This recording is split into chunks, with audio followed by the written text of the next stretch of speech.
gente, aqui para finalizar nossa última discussão sobre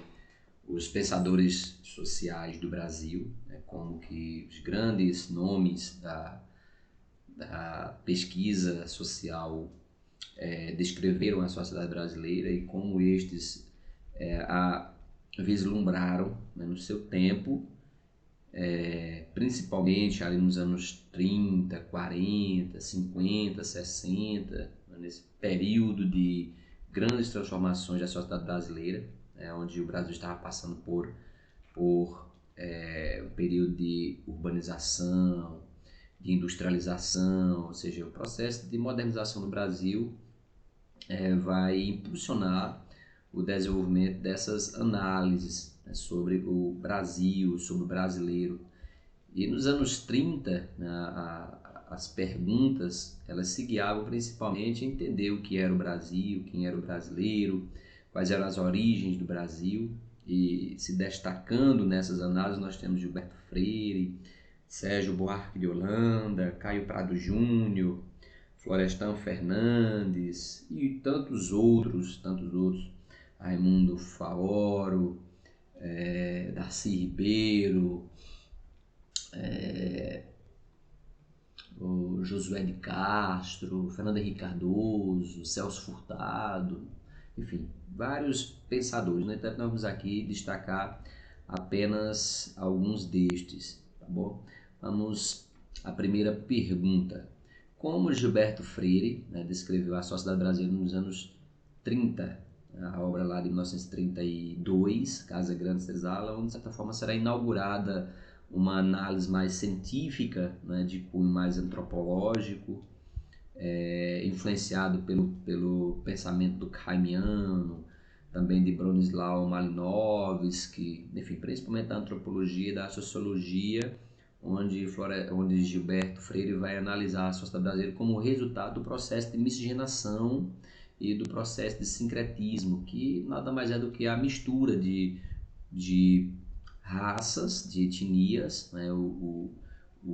nativo, o índio, que se misturou com o branco, europeu, português principalmente, espanhol também, francês, posteriormente outros europeus, com o negro africano, ou seja, essas três matrizes étnicas que ao se misturarem, né, também havia a mistura também de suas culturas, né, a cultura do índio, a cultura do europeu, as culturas europeias, assim como também a cultura dos africanos. Percebam que aqui nós estamos falando de culturas diversas, né? Não há apenas uma cultura africana, existiam diversas culturas, diversos dialetos, diversos costumes, hábitos por trás da África, assim como também as tribos nativas aqui no Brasil, que correspondiam a diversas dezenas até centenas de tribos indígenas e comunidades indígenas. Portanto, estamos falando de um sincretismo muito complexo, né, de culturas e também de miscigenação étnica. Então, para Gilberto Freire, somos resultados dessa mistura, né, desse encontro e dessa imbricação de povos e de culturas, que para este, né, ao observar essa mistura, esse processo de miscigenação, este dizia que o nosso preconceito ele era menor do aquele registrado nos Estados Unidos, por exemplo, haja vista que ele teve, né, parte dos estudos feitos nos Estados Unidos, ele teve contato com a sociedade estadunidense, então ele percebia que o racismo era muito mais presente, muito mais explícito, né, do que aqui no Brasil. Então ele vai trazer um conceito de democracia racial para representar essa possibilidade de maior miscigenação entre os povos, tá certo? Assim como também o sincretismo cultural como resultado desse encontro de povos, de etnias, de raças. Okay? Então essa análise de Gilberto Freire nos leva a entender que o preconceito, embora existisse, ele deixa isso bem claro em uma entrevista que ele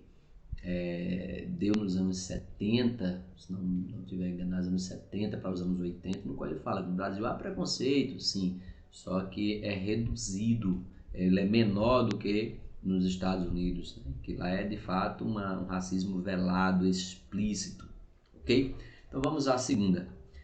Sérgio Buarque de Holanda descreveu a sociedade numa perspectiva weberiana, lembra lá, de Weber, ação social com sentido. Isso descreva suas análises sobre a sociedade brasileira a partir dos conceitos de cordialidade, passionalidade e Estado brasileiro. Pois bem, nós temos aqui a obra de Sérgio Buarque de Holanda, Raízes do Brasil, um livro escrito em 1933, no qual ele expõe uma análise weberiana de ação social com sentido, em que a nossa sociedade ela é passional, ela é guiada pelas paixões, ou seja, são ações irracionais, principalmente nós falamos dos anos 30,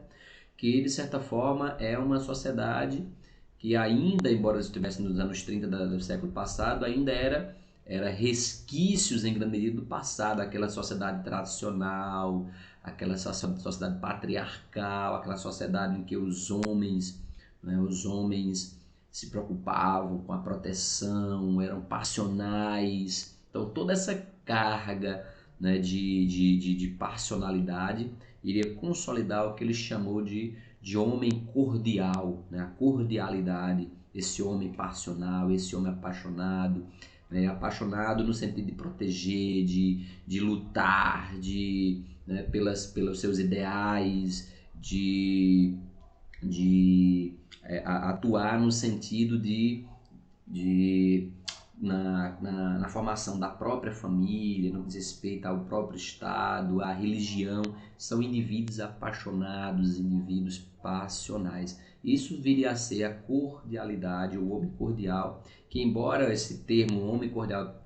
pareça ser algo positivo, mas na análise weberiana de Sérgio Buarque de Holanda, não, né? É algo extremamente negativo, porque é um homem pautado na irracionalidade, né? Onde o Estado, em sua configuração, ele é irracional, onde a economia tem resquícios, né? Resquícios muito fortes de irracionalidade. Então é necessário que o Estado, assim como a sociedade, busque, né, desenvolver um corpo burocrático especializado no Estado, haja um maior desenvolvimento técnico-científico, no sentido da própria ciência, assim como também nos códigos éticos, né? Haja vista que para Weber são as ações racionais, lembrem disso, e que para Weber, aliás, para Sérgio Buarque de Holanda, nessa análise weberiana, o Estado é exatamente essa cordialidade na composição do poder do Estado, ou seja, de indivíduos apaixonados, de homens que transformam o bem público em bem comum, onde há a presença forte do clientelismo, onde há o nepotismo, né, onde há esse patrimonialismo, né, como um elemento muito forte desse homem cordial, que na composição do Estado isso é horrível, isso é terrível, onde o desenvolvimento do Estado é prejudicado por conta dessa dimensão passional do brasileiro na composição do Estado. Lembre-se que nós estamos falando do século passado, da década de 30, mas que em grande medida, quando olhamos para o Estado, principalmente a níveis municipais, é muito comum esse tipo de situação da cordialidade na composição da esfera pública, nas relações, né, da esfera pública, na composição do Estado. Esse clientelismo, esse nepotismo, essas paixões exacerbadas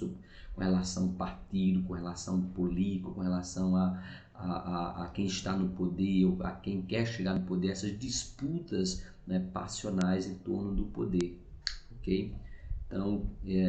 a obra de Sérgio Buarque de Holanda é extremamente importante para entendermos, né, o Brasil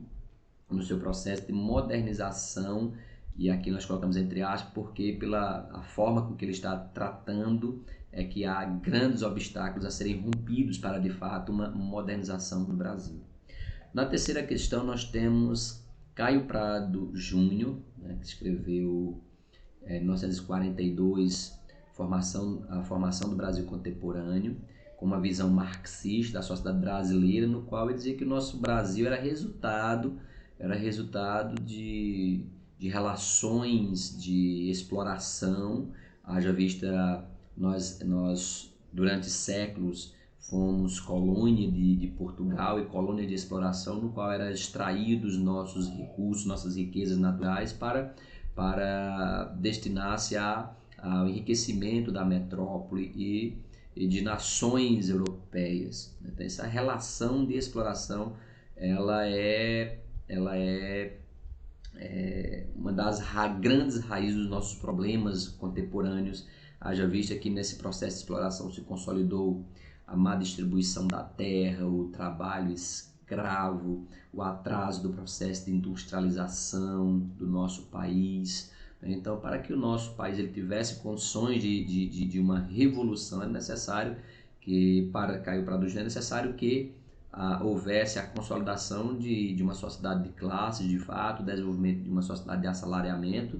para que houvesse a possibilidade de uma revolução nas décadas seguintes. Você está falando dos anos 70, 80, 90, enfim, algo que não se consolidou, que não ocorreu no Brasil, embora que nos anos 60 houve uma certa aproximação do Brasil com o socialismo real nos governos de Jânio Quadros e de João Goulart, que acabou por os Estados Unidos, né, derrubando essas intenções, instituindo aqui uma ditadura, um regime civil-militar, uma ditadura militar de 64 a 1985, que de certa forma impossibilitou qualquer tipo de revolução na perspectiva de Caio Prado Júnior, que para ele o Brasil é resultado de exploração, de